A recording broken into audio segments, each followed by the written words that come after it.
É um grande prazer estar aqui com vocês. Gostaria de agradecer enormemente ao convite. E é muito bom porque por várias razões, né? E uma delas é poder tratar de um tema de tamanha grandeza. E um grande desafio, eu confesso, fazer isso em 15 minutos. Mas eu vou tentar. Então, essa foto eu escolhi para a gente começar a refletir, né? Primeiramente, o que significa a questão da intergeracionalidade. E, nesse contexto, a gente pensar como trabalharmos as questões éticas em uma sociedade que está se transformando, que está se modificando, e onde envelhecer é algo muito novo. Nós, no Brasil, nós imaginávamos que seríamos eternamente um país jovem. E hoje, a nossa realidade nos mostra que isso não é mais assim. Então, como nós vamos nos comportar enquanto sociedade? E aí a questão ética passa a ter uma grande relevância. Próximo, por favor. Então, só para ilustrar, esse é um gráfico demográfico, né, um gráfico que nos apresenta o perfil demográfico e nos coloca que em 1980 nós tínhamos essa pirâmide aí, onde o ápice está ali, 80 anos ou mais, né, mostrando um pequeno número de pessoas que tinham essa idade. No entanto, se a gente olhar no ano 2000, e agora atualmente pelos dados do último IBGE, a gente vê que essa pirâmide não é mais uma pirâmide. Ela está se transformando e nos apresentando uma realidade diferente, como eu coloquei inicialmente, onde nós vamos ter uma expectativa de vida muito maior. Nós vamos chegar, muitos de nós vão chegar aos 100 anos e até viver mais que 100 anos. E a pergunta é, estamos nós preparados para vivermos bem e em sociedade, em paz e com todas as idades? Então, essas são questões que a gente vem trabalhando. E quais são os instrumentos que nós temos para que a gente possa contribuir positivamente para a construção dessa sociedade? Olha só como nós seremos se nós continuarmos crescendo, né, em termos populacionais, né, nessa faixa etária de 60 anos ou mais. Em 2030, nós teremos essa conformação aí. Nem está tão longe. Então, e nós temos outros grandes desafios, porque no nosso país nós temos ainda uma grande desigualdade social que nos remete a uma desigualdade na obtenção das oportunidades de se viver bem. Então, nós vamos ter vários tipos de velhice no nosso país. E isso é importante. Então, antes da gente discutir as questões éticas que estão imbricadas em tudo isso, a gente tem que pensar quem somos nós, né? Então, o que é considerado geração? As gerações, elas não são apenas um coorte demográfico. Não é apenas a idade que conforma uma geração. São vários aspectos. Claro que se a gente tem pessoas, um grupo com a mesma idade, provavelmente vivenciaram experiências, né, muito semelhantes em alguns aspectos, isso conforma uma geração. Mas não apenas o fator idade. E muitas vezes nós não nos damos conta do que é o ciclo da vida. Nós nascemos bebês, né? E depois nós crescemos, atingimos a vida adulta, temos objetivos que muitas vezes nos fazem com que a gente inverta as nossas prioridades, e aí a gente envelhece. E a velhice não é algo que a sociedade hoje esteja totalmente preparada para discutir. Por quê? Porque hoje, mais do que uma fase de vida, ser jovem virou um estilo de vida. É bom ser jovem. Ninguém gosta de ser chamado de velho. A gente photoshopou a palavra. Terceira idade, melhor idade, e a gente foi adjetivando as coisas por medo de envelhecer. Porque nós não conhecemos, de fato, a velhice. que é uma fase, sim, maravilhosa, com todas as suas limitações, assim como as demais fases também apresentam essas limitações. E aí a gente vai ter uma sociedade com todas as idades. Nós vamos ter bebês, nós vamos ter gente jovem, adolescente, gente adulta, gente velha. E que bom ser velho, porque não é todo mundo que consegue chegar a isso. Então nós temos velhos, graças a Deus, né? E o que é que acontece, então? As gerações, elas são conformadas por relações familiares, e a gente está tendo a estrutura familiar hoje muito diversa. As gerações conformam-se entre os amigos, entre pessoas que convivem, colegas de trabalho, vizinhos, grupos de esporte, artes, culturas, agremiações científicas, enfim, uma série de fatores. E implicam, sim, em estilos de vida, modos de ser, modos de saber e fazer, a questão dos valores, das ideias, os padrões de comportamento. Eu canso de ouvir, mas no meu tempo. Que tempo? Seu tempo é agora, seu coração está batendo, você está pensando, você faz parte da sociedade, portanto, o seu tempo é agora, né? Independentemente da sua idade, você tem que manter a sua autonomia, que é o seu poder de decisão frente à vida. Isso faz com que a gente repense muitas coisas. E uma das coisas é a questão da tecnologia. Ninguém mais do que os velhos atuais presenciaram tamanhas modificações tecnológicas. Por quê? Porque eles viram a televisão nascer e hoje está globalizado, inclusive o conhecimento de uma forma massificada que dificulta em alguns aspectos o nosso conhecimento e a nossa reflexão crítica, analítica sobre a vida e sobre a sociedade. Então, se por um lado temos a informação, o que é muito bom, por outro, somos massificados muitas vezes e não temos tempo para pensar e assimilar-se de forma mais profunda o que isso significa e como a gente vai se apropriar de uma forma benéfica dessas informações que são veiculadas. Então, comporta também a questão da memória. É muito bonito esse resgate da memória, né?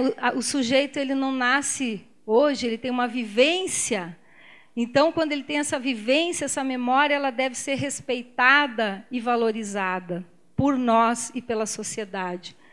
A questão das lendas, dos tabus, dos mitos, enfim, as questões religiosas são muito importantes, porque elas também fazem parte do ser, da história da humanidade, e por isso devem ser colocadas em pauta, lado a lado, à ciência e ao desenvolvimento tecnológico.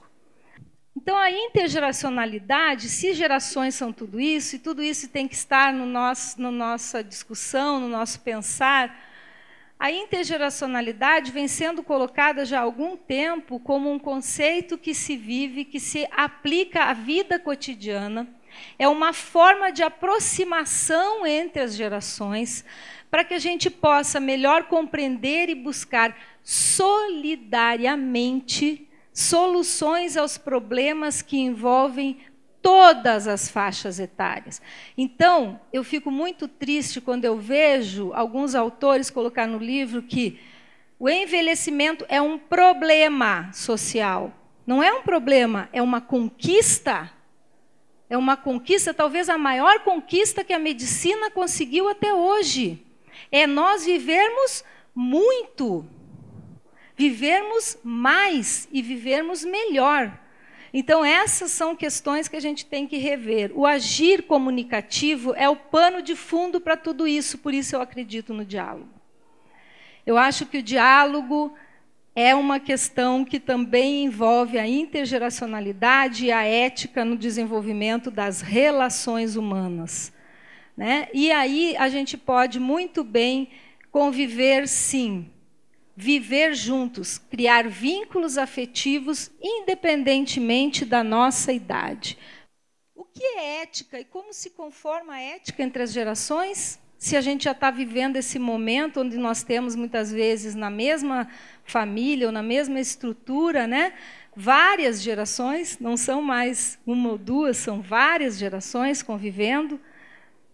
Tem vários autores que falam sobre ética, mas eu trouxe um que eu achei que coloca a ética como um conjunto de práticas e ações que são muito importantes, porque coloca a ética com alguns conceitos que envolvem o bom e o ruim, valores particulares a uma sociedade e a um indivíduo. Então, eu assisto hoje, perplexa, algumas cenas, né, no nosso país, onde as pessoas entendem que, como se não tivesse sido ferida a ética num cenário complicadíssimo de corrupção e outros fatores. Então, as pessoas começam a achar que o bem é isso. Aí eu me pergunto, próximo slide, por favor.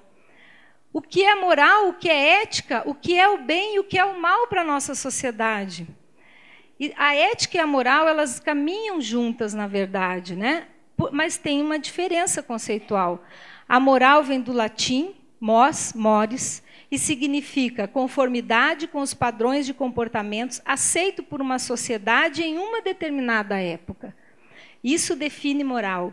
Define moral também um conjunto de regras de condutas consideradas como válidas, de um modo absoluto para qualquer tempo e lugar, quer para grupo ou pessoa determinada. Isso é o conceito geral de moral. Mas então o que seria ética? Ética é um termo grego, que vem de ética, e significa estudos dos juízos de apreciações referentes à conduta humana susceptível de qualificação do ponto de vista do bem e do mal, seja de modo relativo ou absoluto em relação a uma sociedade. Por isso eu pergunto a vocês de novo, o que é o bem e o que é o mal para a nossa sociedade? Nós vamos aceitar o que a gente está vendo por aí, achar que isso é normal, que isso é o bem, que isso não tem problema? Como essa sociedade vai encarar esses valores numa estrutura onde nós temos diversas gerações convivendo juntas? Então, aí a gente se pergunta como se relacionam na atualidade as diferentes gerações. Eu poderia fazer uma fala de tarde inteira para vocês sobre isso, porque eu convivo com várias gerações, eu faço questão de ter convívio. E quando eu falo convívio, eu estou falando de relação humana. Não estou falando de conhecidos. Eu não tenho conhecidos, eu tenho amigos, eu tenho pessoas, eu formo vínculos. Isso é diferente. Né? Hoje em dia, a gente se comunica com muitas pessoas, muitas vezes nem conhece as pessoas, de uma forma extremamente superficial e não criamos vínculos. Como vamos falar de ética se a gente nem está criando vínculos? Aí, o que a gente precisa entender? Esse filme aí, eu não sei se vocês tiveram a oportunidade de ver, mas eu indico, porque ele é maravilhoso, e ele fala sobre a velhice e a relação entre o velho e uma criança, que se estabelece de uma forma bem complicada, mas é muito interessante e é uma lição de vida se a gente analisar criticamente essas duas fases que são extremas, né? Então, precisamos, sim, aprender a viver juntos. E aí nós estaremos pensando melhor as questões éticas naquele conceito de determinação que envolve o bem e o mal. Então, a ética e a intergeracionalidade, diante dos avanços tecnológicos e das transformações sociais que muitas vezes assombram as pessoas, elas são elementos, na verdade, a serem considerados para que a gente possa estabelecer convivência entre as várias gerações e, na verdade, nós estamos tendo uma imensa oportunidade de aprendizado. Se a gente aprender a viver juntos, todos nós vamos sair ganhando com isso. Né? E aí, para isso, a gente tem que, não é aceitar as diferenças, é respeitar as diferenças. Aprender a viver numa sociedade em paz significa eu aceitar que o outro é diferente, eu entender que o outro é diferente de mim, mesmo que eu não queira ser como aquele outro. E isso precisa ficar claro, porque senão a gente não consegue estabelecer uma vivência em paz entre as gerações. E aí, só para exemplificar rapidamente, que meu tempo está acabando, as crianças, mesmo que sem querer, mesmo que elas não saibam, elas acabam induzindo os velhos a se transformarem. Por quê? Porque ela exige que, nesse convívio, esse velho reflita. Ele acaba visitando, aqui está assim, o fundo da alma, né? Por quê? Porque ele vai rever, vai se lembrar daquelas práticas esquecidas, vai se lembrar de acontecimentos que marcaram a sua vida, vai lembrar das questões relacionadas até ao brincar, quando ele convive com uma criança, e outros hábitos, e isso é muito importante ser experienciado. E outra, e os velhos? Será que eles só sabem tudo e não tem mais nada para aprender? Todos nós estamos abertos, devemos pelo menos estar abertos, porque estamos aptos a aprender, sempre. Nós somos eternos aprendizes, né? E aqui é a Universidade da Maturidade. E a educação, portanto, ela perpassa por todas essas questões. Ela é uma das estratégias mais importantes na construção de uma sociedade para todas as idades, porque é na perspectiva da educação, aquela educação libertadora, aquela educação que emancipa as pessoas, que é livre de preconceitos, né, é que nos permite pensar e refletir livremente em uma sociedade para todas as idades, onde todos tenham direitos e deveres. E a Universidade da Maturidade é uma experiência que vem para contribuir nesse sentido. Então, ainda, é óbvio que a gente tem que reconhecer que há um longo caminho a ser percorrido na construção de relacionamentos mais afetivos entre as gerações. A gente precisa melhorar isso para ter uma sociedade diferente, né? E o campo intergeracional é, sim, uma fonte completamente nova de conhecimento na área das relações humanas, onde a ética ela deve ser, sim, trabalhada. Porque assim a gente vai conseguir transformar a realidade que hoje assombra as famílias.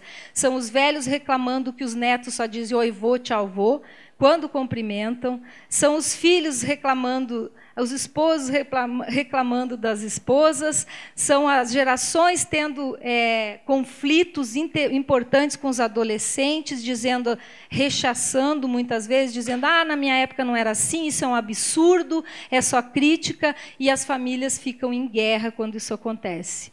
E esse é um caminho que a gente tem que rever fortemente. Por isso, e a ética ela deve estar envolvida nisso. Nós temos que aprender a dialogar entre todas as idades.